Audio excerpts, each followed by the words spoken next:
A Igreja em Jerusalém, doutrina, comunhão e fé, a base para o crescimento da Igreja em meio às perseguições. Um assunto muito relevante nós temos aprendido nesse trimestre, e o pastor José Gonçalves, de Água Branca, no Piauí, comentarista desse trimestre. E a lição de número 12 fala o caráter missionário da Igreja de Jerusalém. Interessante que a Igreja de Jerusalém, como este trimestre, uma igreja modelo, baseada nos primeiros 15 capítulos do livro de Atos dos Apóstolos. E nesta lição, aliás, nas lições anteriores, nós vimos como o Evangelho chegou a Samaria por meio do evangelista Filipe, e a casa de Cornélio em Cesareia Marítima por meio do apóstolo Pedro. Na presente lição, aqui vemos aqui agora a expansão da igreja, que chegou também a Antioquia da Síria, porque também havia Antioquia da Pisídia, mas aqui é da Síria, cidade que se tornaria o centro irradiador do Evangelho, de onde o apóstolo Paulo partiu em 3 vezes de suas viagens missionárias. Era a base.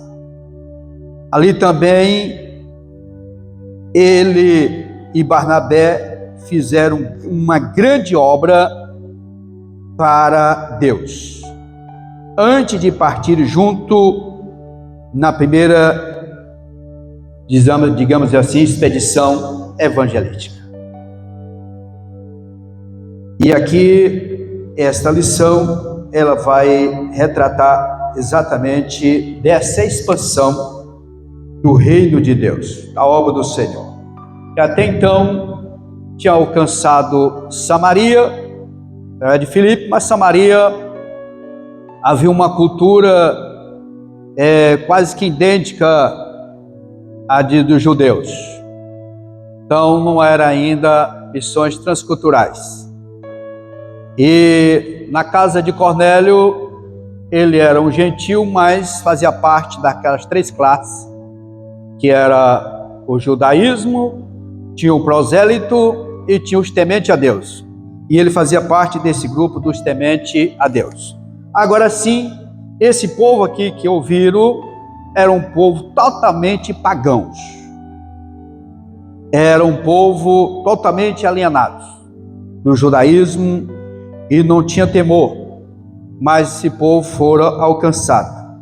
Como diz, o Evangelho alcançou Antioquia, uma importante cidade da Síria, dentro do Império Romano. Como que foi alcançado?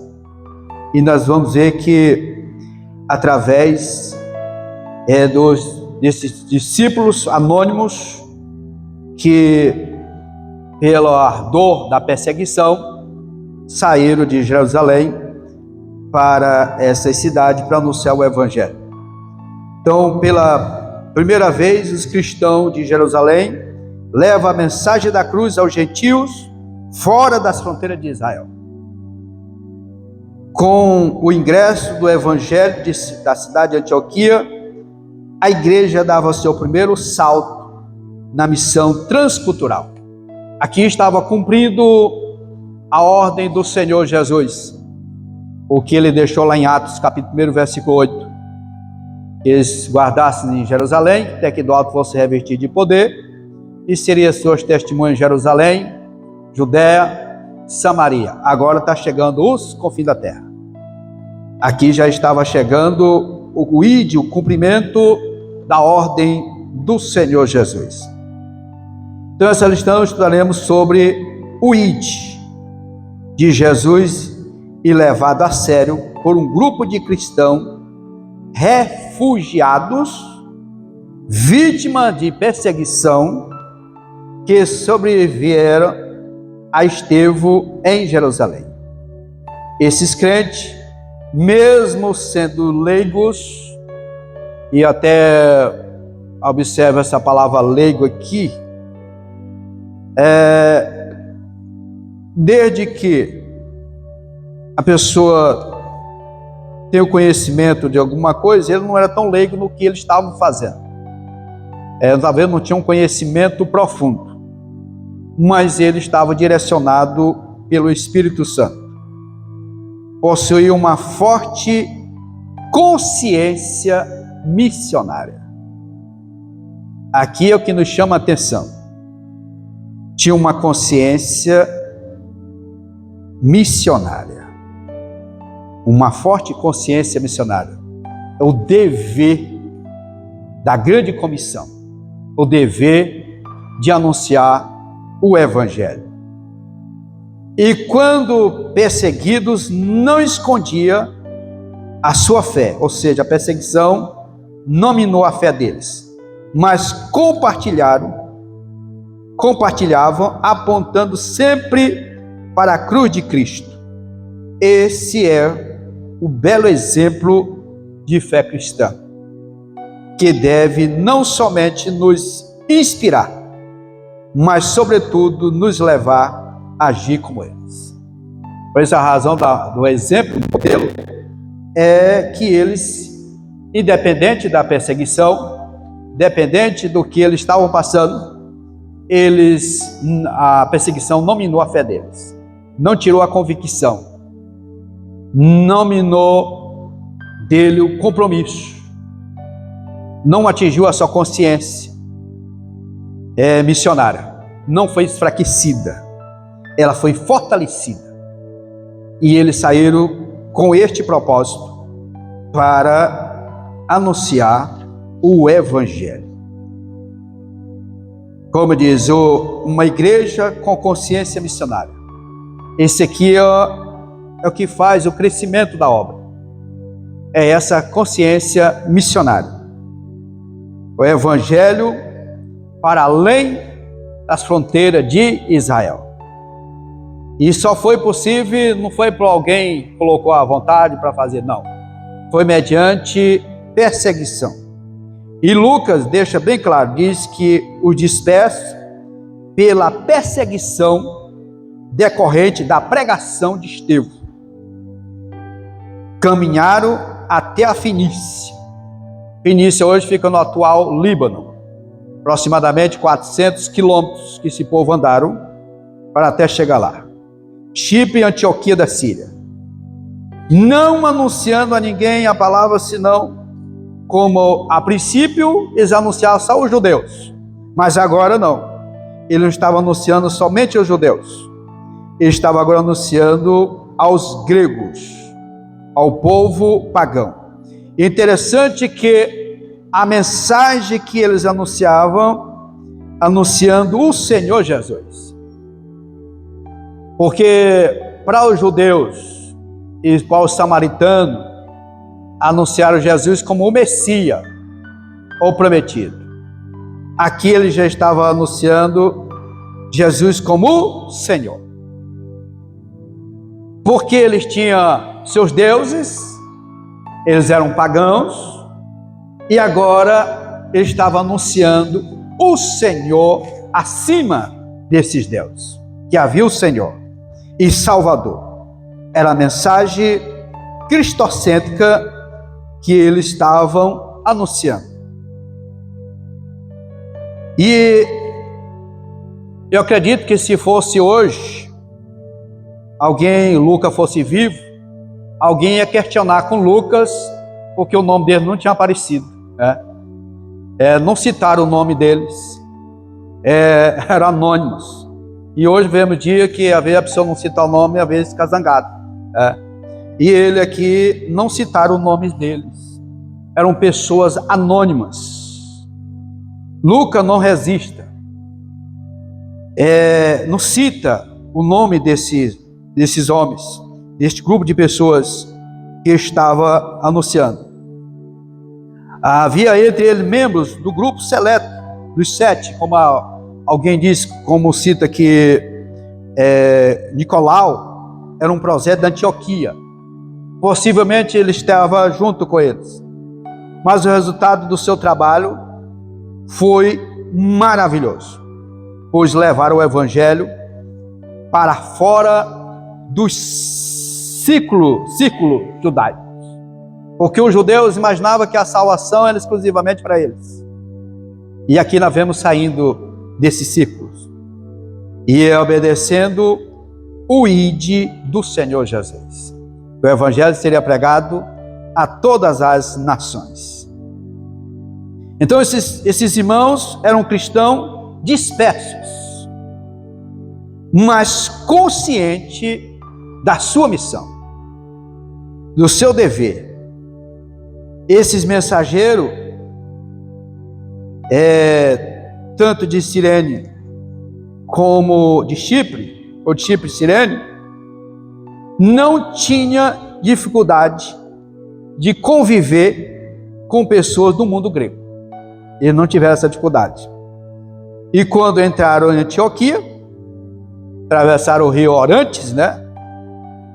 Essa cidade, Antioquia, ela foi fundada por volta do ano 300 antes de Cristo, por Seleuco. Foi quem fundou essa cidade. A Antioquia da Síria atual é a cidade de Antáquia, que fica localizada na Turquia, a cerca de 19 quilômetros da fronteira com a Síria. Então essa cidade era a terceira maior cidade da época. Ela só perdia para Roma e para Alexandria no Egito. Eram as 3 maiores cidades da época. E se anunciaram o evangelho aos gentios. Inicialmente eles prepararam apenas judeus. Depois os helenistas, que eram judeus que falavam grego. E agora eles alcançam exatamente os judeus pagãos. A cidade de Antioquia, esta, como eu falei, a terceira metrópole do Império Romano, era uma cidade de má fama, semelhante à cidade de Corinto.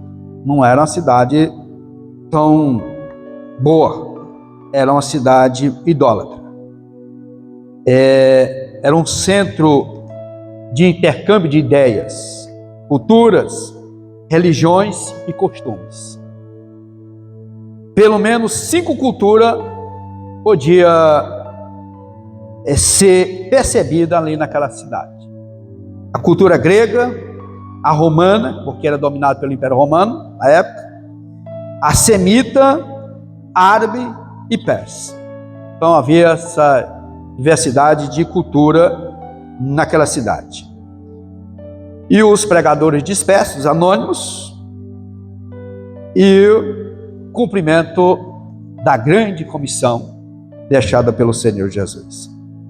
E aqui a semelhança de Filipe, que anunciava a Cristo em Samaria. Eles não mudaram a mensagem, era anunciando o Senhor Jesus. Estamos vemos aqui no capítulo 11, versículo 20. E sem fazer distinção.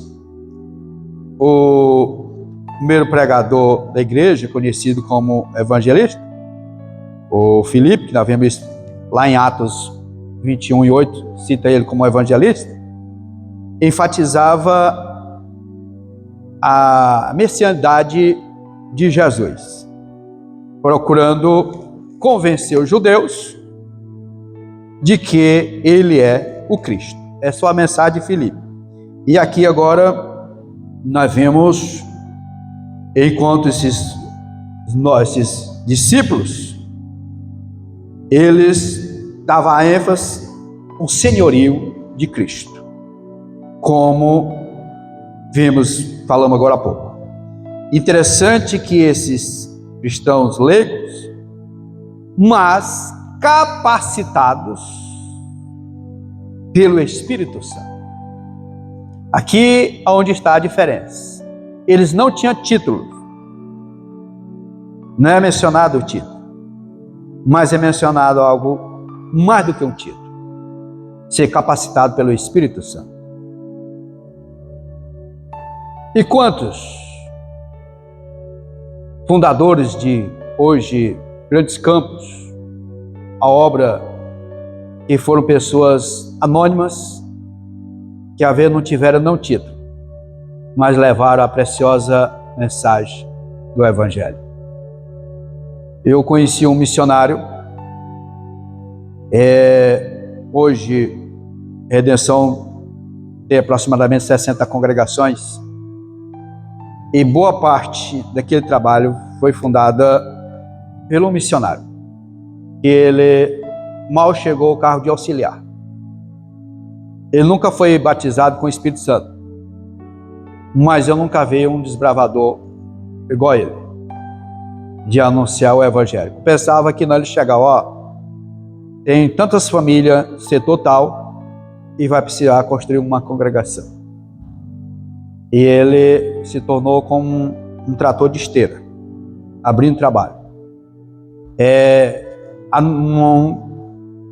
A preocupação dele era abrir trabalho. Quando abriu um trabalho, ele já deixava a outra ali e ele ia começar o trabalho. O negócio dele era iniciar o trabalho.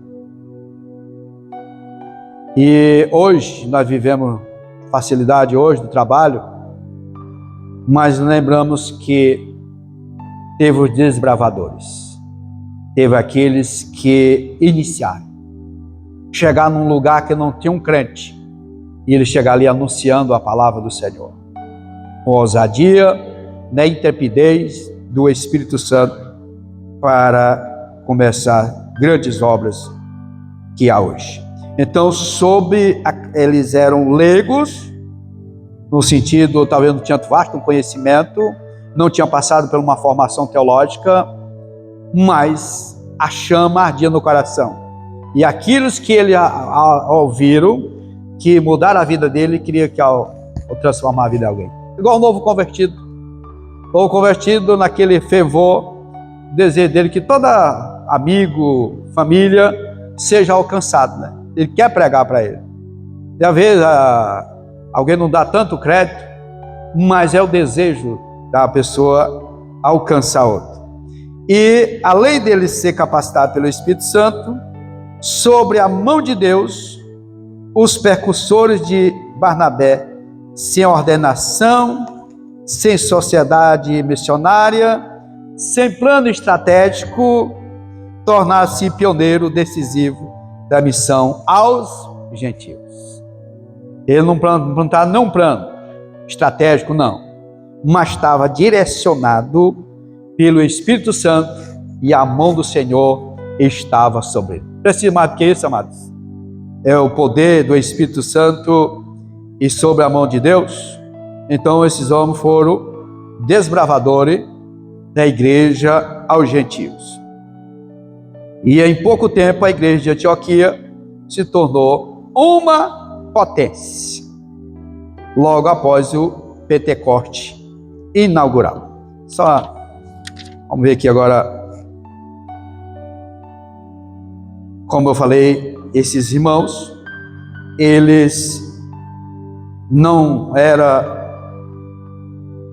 tinham ofício, nem cargo, mas, como eu falei, capacitado pelo Senhor.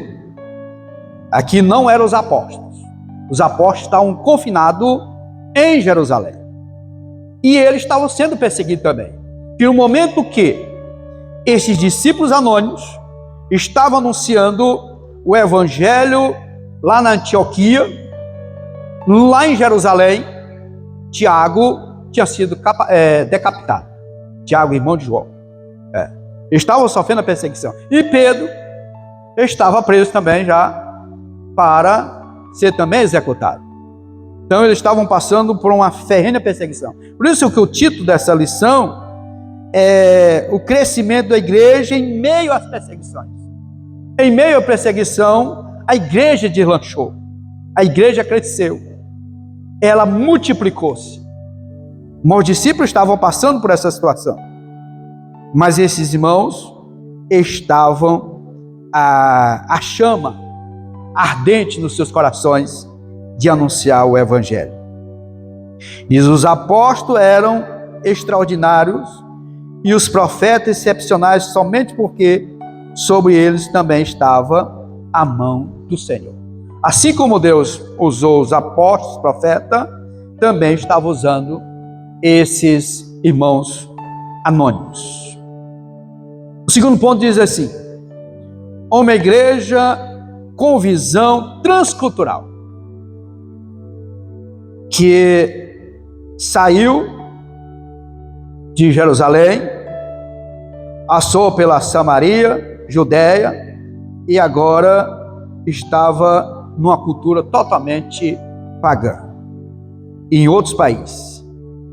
E aqui a Antioquia, eles falavam o grego. Essa expressão aqui, falava aos gregos, é muito importante. Como diz assim, de acordo com os estudiosos, ela explica que esse foi o primeiro momento em que cristãos judeus falaram de Jesus para pessoas que não eram judias. Aqui já foi uma quebra de cultura. Porque os judeus falar para os gentios, Pedro, quando pregou lá na casa de Cornélio, no capítulo 10, boa parte, 18 versículos do capítulo 11, foi ele se explicando porque ele tinha entrado na casa de um gentio, e olha que não era um gentio qualquer, um gentio temente a Deus, mas para eles foi preciso Deus dar uma visão para Pedro, mostrar para ele, e no momento que Deus deu a visão para Cornélio, chamar Pedro, Deus também deu uma visão para Pedro, para ele entender que ele ia na casa de um gentio, porque eles consideravam imundo, eles não eram dignos. Para o judeu não. E o que o judeu queria?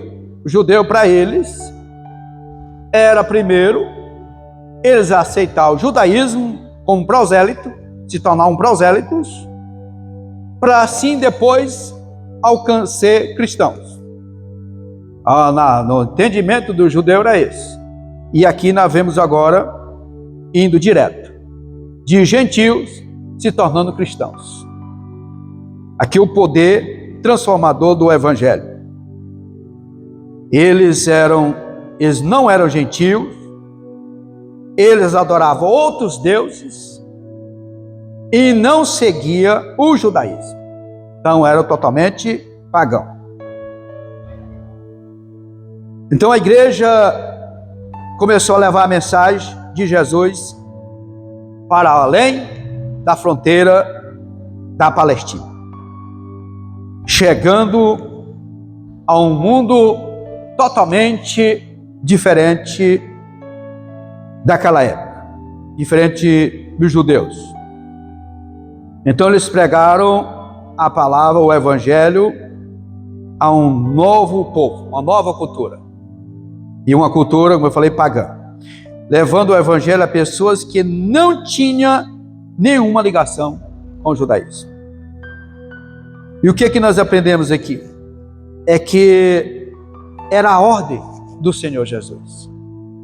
É o que está lá em Marcos 16:15. De pregar o evangelho a toda criatura. Aqui começou a cumprir-se a ordem imperativa do Senhor Jesus. E essa mensagem transcultural, mensagem, evangelho, missões transculturais, hoje ela é muito carente, irmãos. Nós estamos vivendo dias de muitos países que não conhecem, não foram alcançados ainda. E países que se tornaram à época transculturais, hoje são países que estão o evangelho está sucumbindo nesses países. A igreja brasileira hoje é uma igreja que está investindo alto em missões transculturais, enviando missionário, quando não enviando, contribuindo, e quando não contribuindo, orando, intercedendo por missões transculturais. A carência que há hoje, aquilo que fizeram no início da igreja, nós fomos alcançados por missões transculturais. O Brasil foi alcançado, claro que ainda tem muitos estados que o índice é muito baixo ainda do cristianismo, do evangelho, como é bastante conhecido hoje. Eu conversava agora recentemente com um dos pregadores que estava aqui no nosso congresso, que o estado do Rio Grande do Sul é um estado de um índice muito baixo de cristãos. Ele me falando da luta que é lá. Quantos eles clamam para o crescimento naquele estado. Mesmo no Brasil nós temos ainda muitos lugares para ser alcançado. Nós temos estado bem desenvolvido, questão do alcance, cristianismo, mas tem muitos lugares que precisam ser alcançados. E quando nós olhamos para o mundo geral, nós estamos vendo a carência de missões. Hoje, a obra missionária, se nós olharmos para o ID do Senhor, essa é a nossa maior preocupação. Nossa maior preocupação hoje é alcançar vidas, é levar o Evangelho, é pregar a palavra do Senhor. E aqui, dentro da contextualização da mensagem que aqueles discípulos levaram, eles anunciavam o Evangelho do Senhor Jesus. Observe que o versículo aqui ele é bem resumido, versículo 20, da leitura que nós fizemos, quando diz: e havia entre eles alguns varões de Chipre e de Cirene, os quais, entrando em Antioquia, falaram os gregos, anunciando o Senhor Jesus. Pregando para pessoas que não eram judeus, de cultura diferente. Significa dizer que eles podiam simplesmente usar o Antigo Testamento para provar que Jesus era o Messias prometido. Mas não era, eles não iam entender isso aí. Não ia alcançar esse público. Essa mensagem era para alcançar os samaritanos, porque eles sabiam que havia o Messias. Era a promessa da vinda do Messias. O judeu também aguardava essa promessa. Era um público totalmente diferente desse daqui. E então, falasse do Messias, eles não iam entender. Mas como o gentil não tinha essa mesma expectativa, foram alcançados mostrando do Senhor Jesus como Senhor, porque Ele é o Senhor. O comentário, em vez de enfatizar que Jesus era o Messias, ele destacava que Ele era o Senhor. Ou seja, ele estava dizendo que os pagãos precisavam deixar seus falsos deuses e voltar para o único e verdadeiro Senhor. Eu acredito que poucos aqui nasceram num berço evangélico. Talvez tenha mais. Mas a maioria veio do paganismo. Adorador de imagem, família vem de cultura. Então fomos alcançados como Jesus, como o Senhor, que Ele está acima dos deuses. Nós não aguardávamos Ele como Messias, porque ela não conhecia, mas quando fomos apresentados como Senhor, Ele se tornou Senhor da nossa vida. Porque não adianta a pessoa aceitar Jesus como um único Salvador, só Salvador, se não aceitar Ele como Senhor. Porque quando aceitamos Jesus como Salvador e Senhor, nós estamos submetendo ao senhorio dele. Ele é o Senhor das nossas vidas. Era o que os pregadores estavam dizendo para aquele povo. Disse: olha, ele seja o Senhor das nossas vidas. Ele está no controle de toda a situação das nossas vidas. Dessa forma, sem comprometer a verdade, o Evangelho foi espalhando e alcançando diferentes culturas. Dali foi que começou o crescimento da igreja de Antioquia. Ela, com aquela mensagem, a cidade desenvolveu. E quando chegou a notícia em Jerusalém que Antioquia estava havendo um grande movimento lá, eles enviaram Barnabé para aquela cidade, para saber o que estava acontecendo ali. Interessante que não mandaram um qualquer, mandaram um homem equilibrado. Porque uma obra que está iniciando, ela precisa ser pessoas equilibradas, para não se tornar só um movimento, para não se tornar algo de meninice. Não, precisava de alguém equilibrado. Observa que a leitura que nós fizemos, leitura bíblica em classe, se diz que Barnabé enviaram Barnabé até Antioquia, o qual, quando chegou ali, ele observou como é que estava aquele trabalho. E ele se alegrou quando viu o que Deus estava fazendo. Ele sentiu: isso aqui é algo de Deus. Isso aqui não é algo meramente humano, não. Isso aqui é Deus fazendo isso. Que ele percebeu o trabalho. Olha a qualidade dele. Diz que porque era um homem de bem, cheio do Espírito Santo e de fé. Aqui foi selecionado alguém para enviar para aquela cidade. E ele disse: e muita gente se uniu ao Senhor. Ele chegou lá, observou o trabalho, viu como é que estava, viu que era de Deus. Ele começou um trabalho agora de discipulado. O trabalho de discipulado, ele é muito importante, amado. O trabalho de discipulado é o que dá estrutura para o novo convertido. É o que faz criar raízes na palavra do Senhor, é o discipulado.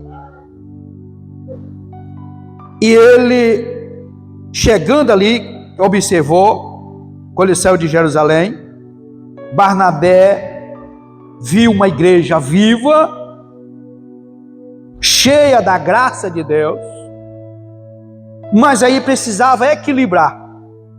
Precisava de quê? Do conhecimento. Precisamos ter graça, sim, mas precisamos ter conhecimento. Não adianta crescer só na graça, é preciso crescer no conhecimento. E a preocupação de Barnabé foi exatamente para trazer o equilíbrio para aquela igreja. Porque hoje nós estamos vendo dia que a preocupação é que a igreja está com a graça, é só o poder, é o reteté, é o movimento, mas isso não sustenta uma igreja. O que sustenta uma igreja é o ensino da palavra do Senhor. Também não pode ser só ensino, que senão está na formalismo. É necessário que haja graça e conhecimento. E foi a preocupação de Barnabé naquela igreja de trazer o equilíbrio. Como um homem de bem, cheio do Espírito Santo, Barnabé encorajou na fé. Encorajou aqueles irmãos: vocês estão no caminho certo, o caminho é esse, vamos em frente, a obra é grande, tem muita coisa para fazer. E ele começou a fortalecer aqueles irmãos. Logo ele percebeu que aquela igreja precisava de quê? De mais instrução, precisava de mais ensino. De quem ele lembrou? De Paulo. porque ele tinha sido um discípulo, tinha discipulado Paulo, se não me engano, acho que é o capítulo 9, e o versículo 27, vou ver se é o 29, 27. 27. Então Barnabé, tomando-o consigo, o trouxe aos apóstolos, e lhe contou como no caminho ele vira ao Senhor, e este lhe falara, e como em Damasco falara ousadamente no nome de Jesus. Então Barnabé já conhecia Paulo, ele tinha discipulado ele. Agora estava aproximadamente entre 10 e 14 anos que Paulo estava lá em Tarso, lá na sua cidade de origem. Estava lá, disse, se fosse alguém, estava frustrado, né? Porque tanto tempo, vê aquela chamada, o Senhor revelou para mim, e agora, tanto tempo não lembrou mais de mim, ninguém ligou para mim, ninguém passou mensagem, estou aqui no anonimato. Paulo estava nessa situação.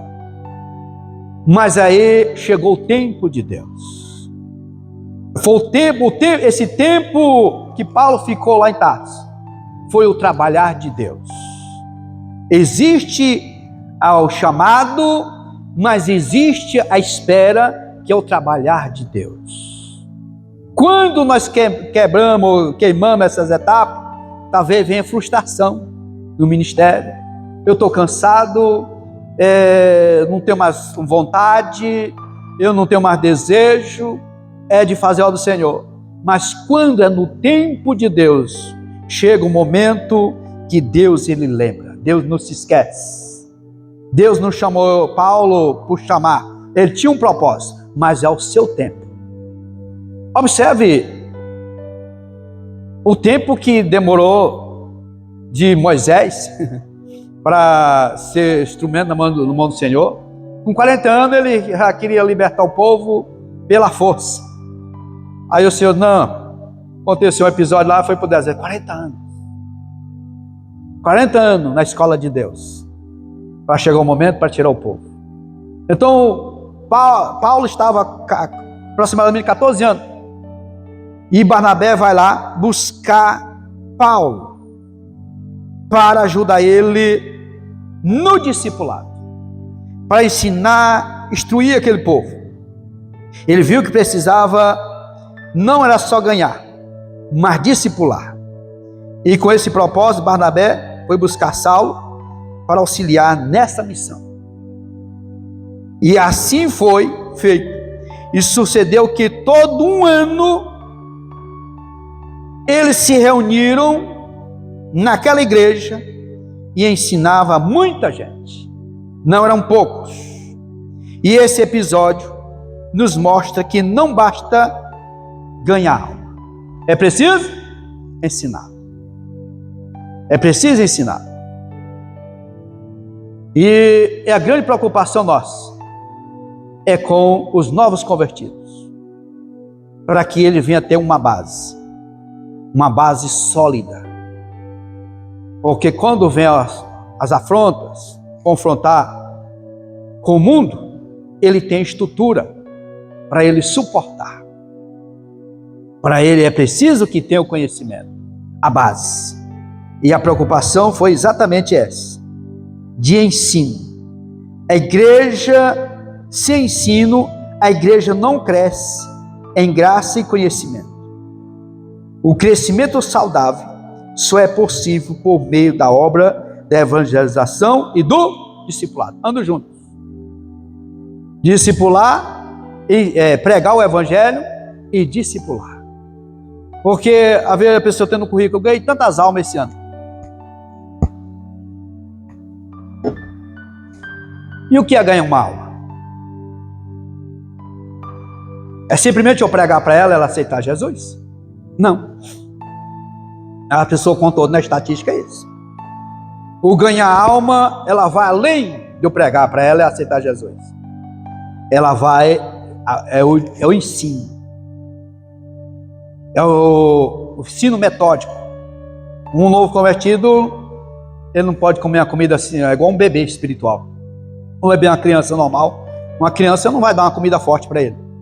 Da mesma forma, um novo convertido. Você tem que da comida mais leve. Mas também chega um momento que não pode ficar só comendo comida leve, não. Tem que comer comida mais sólida. Não vai ficar igual os irmãos lá na carta dos Hebreus, né? E era para estar maduro, não está ruindo meninos. Menino cresce, né? Então, através do ensino da palavra de Deus. Aqui, a igreja, ela cresceu. Ela se tornou um centro da igreja. Não foi Jerusalém, agora foi a Antioquia da Síria, que se tornou uma base, digamos assim, uma base militar, no sentido da expansão do reino de Deus.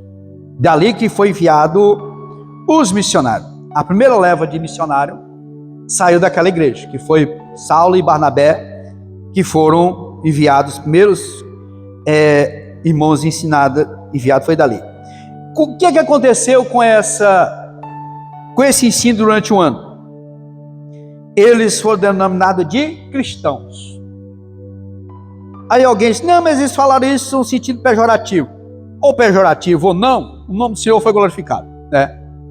Eu não entro mais, porque alguns entram para um lado da crítica, e eu não importo. Importa que eles estavam corretos, estavam certos de parecer com Cristo. Ou seja, os pequenos Cristo, pelo que eles viram a transformação que traz a palavra do Senhor. E às vezes, bem, enquanto a gente ouve alguém dizer, esse fulano foi transformado, então vamos deixar de pregar o evangelho. Porque eu prego um evangelho que ele é transformador, que ele transforma a vida das pessoas.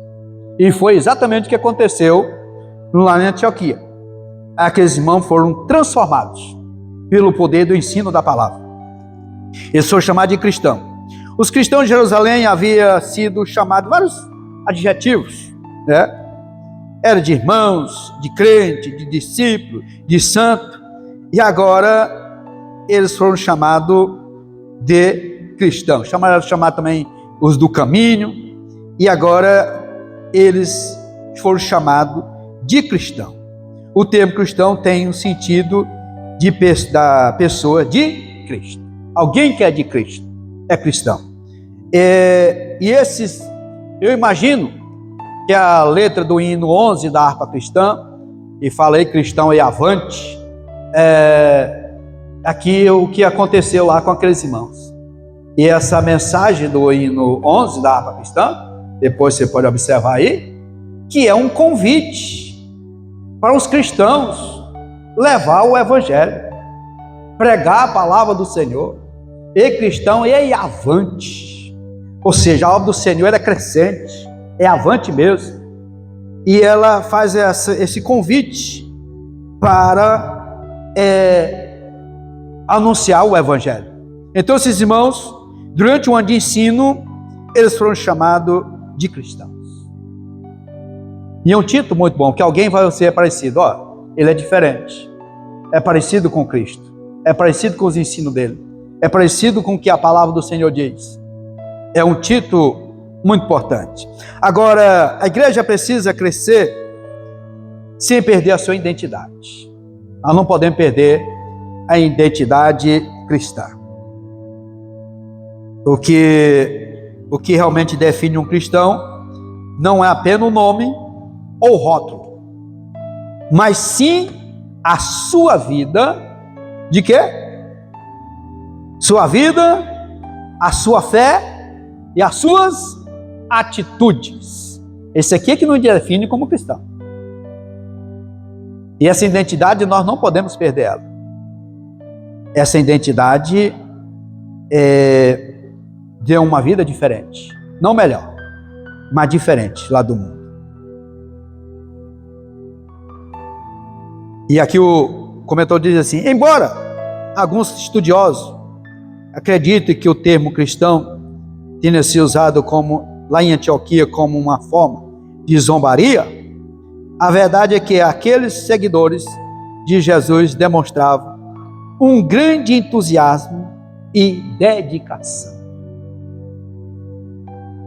Algo que não pode faltar nas nossas vidas: entusiasmo e dedicação à evangelização, ao anúncio da palavra do Senhor, anunciar a palavra do Senhor, proclamar boas novas, sempre entusiasmados. Assim como os primeiros crentes que vieram da igreja de Jerusalém para pregar naquela cidade. Os irmãos vieram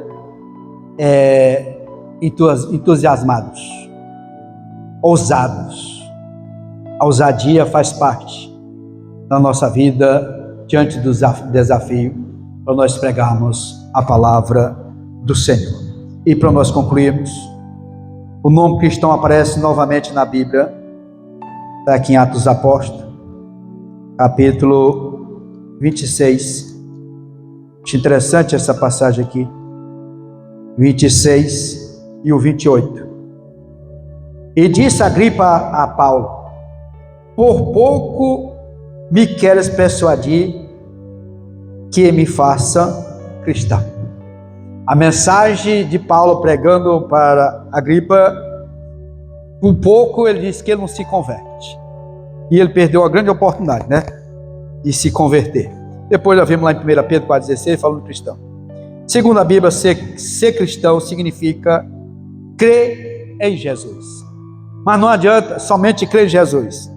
Abandonar o pecado. O abandono do pecado e receber a salvação como um presente de Deus, dado pela sua graça. O favor imerecido da parte do Senhor. Mas é necessário que creia em Jesus e abandonar o pecado. Não tem como servir a dois senhores. Não tem como servir a Deus e o mundo. Vai ter que agradar um mais do que o outro. Não tem como servir. E o Senhor nos chama para uma vida sossegada, uma vida de liberdade, mas em Cristo. Uma vida salutar. E ele diz que dá vida e dá vida com abundância. É essa vida, fora da escravidão. O pecado ele escraviza, o pecado ele destrói. Mas em Cristo Jesus nós temos liberdade. E a Bíblia diz: se o Filho vos libertar, verdadeiramente seis livres. Não tem preço, amado. Liberdade maior do que essa em Cristo Jesus. Então a lição de hoje mostra do caráter missionário do qual nós fomos alcançados. Se não me engano, foi em 1532, foi 33, que foi anunciada a primeira mensagem, foi pelos puritanos, depois chegou os presbiterianos, a igreja cristã, aí só em 1910, aí veio também os batistas, 1500 e pouco, e quando foi em 1910, foi que chegou os dois missionários suecos, ali em Belém, trazendo a mensagem do Evangelho, que Jesus salva, que Jesus batiza com o Espírito Santo, que cura e que leva para o céu. Foi com essa mensagem que o Evangelho chegou aqui no Brasil, trazendo essa mensagem. E essa mensagem, ela se espalhou aqui no nosso Brasil e nós fomos alcançados. Hoje nós estamos aqui no estado que foi o berço do Evangelho. Como assembleano, começou aqui no Pará. E hoje nós temos a grande responsabilidade de não só pregar em Jerusalém, mas na Judéia, Samaria e até os confins da terra. Amém? Que Deus em Cristo nos abençoe.